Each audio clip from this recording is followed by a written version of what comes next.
Lauren, and this is going to be the second part of a two-part series that I'm doing, kind of going through my business plan for my art business and also some of the training goals that I have for different races that I'm doing in the new year. So if you haven't checked out part one, that's where I went into kind of my overarching vision for my art business and also planning out the specific goals that I have set for myself, and then going over the mindset strategies that I'm using and also the specific action steps that I'm going to be taking.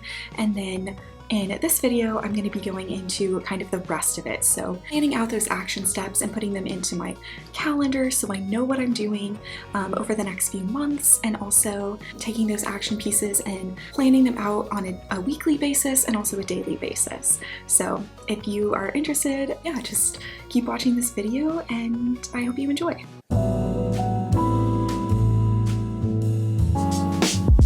I wanted to show you how I put all of these things into my calendar and like plan everything out, because there is a lot that I'm doing, and I actually use a free project management system. It's called Asana. So some of the things that I have for January that I'm planning on, I want to launch a new product. Then I have a winter pattern collection that I'm designing, and then I'm also going to be releasing my February bullet journal spread. So within those, I have a lot of specific tasks that I need to get done in order to make that happen. So I've broken them down into, create the mock-ups, add to a website, create the YouTube video, short form video, newsletter, all of that stuff. So what I do is, like, when I'm launching the new product, I've gone in here and I have it here in Asana. It's going to be on the 9th. That's what I'm estimating and aiming for.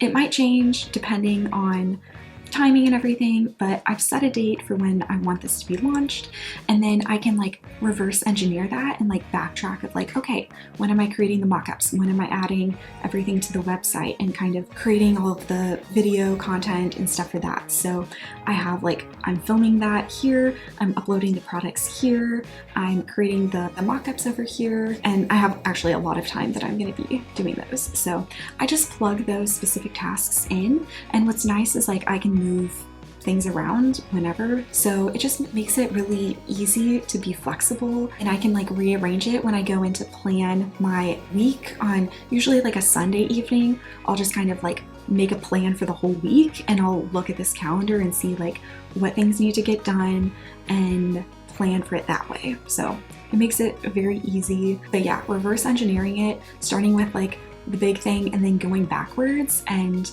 just adding in all of the different tasks to make sure that you have everything taken care of up until that goal, while also like planning for other things to come up, you to be busy, or for me it's a lot of like technical issues. So I actually filmed this video yesterday, but the audio didn't work, and so I have to refilm this entire thing.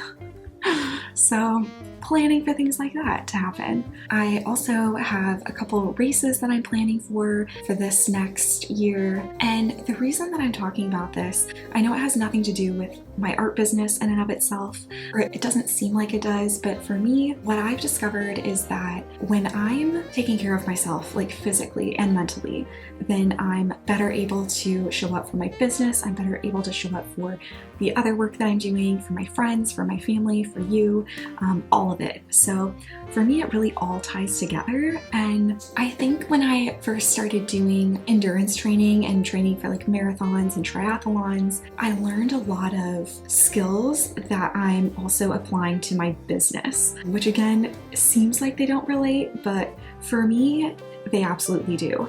So I've had to be really intentional with like my time management, my mindset work, and planning out things really well in order to get everything done. So that's why I kind of wanted to show a little bit of like, again, how I'm like reverse engineering in like a different way. So maybe this can be helpful for you, maybe not. But when it comes to training for some of the races, I'm using Training Peaks, and they have a free account. So April 8th, I am deciding I'm doing a 50K. It's an ultramarathon. It's about 31 miles. So the furthest that I've gone is a marathon. And so this is going to be an extraordinary goal for me. I know I can do it, and I need to figure out how to prepare myself to train for that. Never done this before, and I'm excited, but I'm also nervous, which is a good sign for a goal. It has to create some butterflies in your stomach. At least I think so. So yeah, I've planned everything out, and how I structured this was, again, breaking it down into smaller pieces. So I knew that I wanted to get in a full marathon, or like a 26-mile run. I think that's really going to help me when it comes to actually doing the 50K. That's just my preference. So I started with like my really long runs. I did those. I did the 26-mile run. I did a 24 2 weeks before, and then I just kind of worked backwards. And then in between those, I also gave myself like a shorter run on the weekends. And then from there, I broke down the actual training week. So started with the runs. So I have like a shorter run, a mid-distance run, and a long run. And that's kind of how I've outlined most of the weeks. And then I threw in some cross training.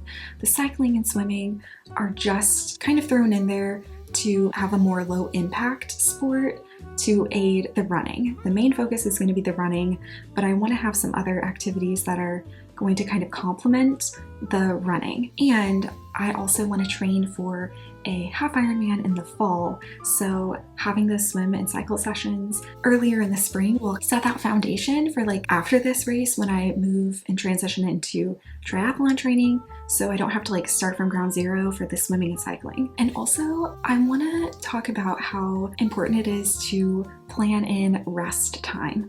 I didn't really talk about this when it comes to my art business, but when it comes to like training for this, every 3 weeks I've given myself a kind of recovery week where I do something easy like Pilates or yoga and like lighten my running load, and then I give myself like a yoga or like stretch day once a week as well. So this might seem kind of like a lot for you, or maybe it doesn't look like a lot, I don't know, but I've been doing endurance sports for a while, so I know that I can handle this. And I can just plan at the beginning of the week. I already know what workouts I should be doing. There's like obviously options for like being flexible based on like the weather, how my body's feeling, how hydrated I am and fueled, but like this kind of gives me like a good structure and outline for like what tasks that I need to be doing, so that like when I start the day, like I already know what I'm doing. There's no room for like doubt or confusion or how should I be spending my time, like I don't know, like any of those thoughts. I don't need to think them because I already have a specific plan. The hardest part at this point is just like following through with what I say I'm going to do. Another thing I want to talk about, because I think this is also really applicable both to like training and also to my art business, planning for obstacles. I think that has been something I've had to be very strategic about, because if you don't plan for your obstacles, they're going to come up and you need to figure out how to deal with them when they come up. So for me, when it came to like training for my Ironman, I was waking up at 4:45 every single morning during the week. Weekends were a little bit later, but it was still early mornings. And 4:45 is really early for me. I like the mornings, but like that's a little too early. And especially in like the winter season when it's cold, it's snowy, it's icy, I'm running outside in the freezing cold and snow and ice, and it's dark. Like, I don't want to be doing that. Like, I want to be asleep. I want to be comfortable in my bed. Like, I don't want to be up that early doing that. But I knew that I needed to do that because at the time I was working, I had an 8 to 5 job, so I had to be at work at 8, had to, deal with traffic going to work, and so I had to get up early in order to get those runs in, and so that's what I had to do. And the way that I planned for the obstacles were, for me personally, I have a hard time like waking up in the morning. I like to ease into my morning. I don't like it to be stressful, and I like to take my time. So I know that about me, so I planned for that. So I actually bought like a sunrise alarm clock, and it like slowly like brightens and lightens my space, and it kind of mimics like a sunrise. So it's very gentle, it's very gradual, and then when the actual alarm goes off, it's like a calming like ocean waves, but it's also loud enough for me to hear, so it doesn't, like I don't sleep through it. And then I've also set like an alarm on my phone, like just in case, but usually like I'll wake up to the natural light, which is so nice. It makes it feel like I'm waking up on my own rather than being like scared awake by like a traditional alarm. So that part works for me. And then also the second obstacle for me is really like my mind. So waking up that early, my mind has thoughts like, I don't want to do this, I want to go back to bed, like this is really hard, this is uncomfortable, I'm tired, I don't want to be doing this, I'm warm, I don't want to go out in the cold, all of those like chatter thoughts. So my way of like tackling that obstacle is actually to grab my phone after my alarm goes off and turn on a motivational speech on YouTube. And I just sit in my bed, listen to that speech for like 10 minutes, and I don't do anything. That's one goal that I have, is just to listen to that motivational speech. And like, it kind of helps remind my brain, oh yeah, I want to be training for this. Like, I want to show myself that I can do an Ironman. I want to be someone that follows through with my training plan, and I don't want to skip my workouts. I want to do them, and I want to go train with my friends. I know that they're going to be there, and so I don't want to miss out on working out with them. And so that kind of helps with like that mindset piece for me, especially like first thing in the morning when like my brain is not awake enough for me to like talk myself through and give myself empowering thoughts, because those are not what my brain initially thinks first thing in the morning. So anyway, all of that to say is like planning for those obstacles is really helpful. Like knowing how you're going to address them will make a big difference in following through with your plan. So, and obviously like those are different examples, they may not apply to you, but I think you get the point. So anyways, those are kind of the main things that I wanted to talk about in this video, and I really hope that this has been helpful. I hope I've like explained this clearly. I know it's like a lot of information. I hope that like giving different examples of like how I'm creating goals in like my art business and then also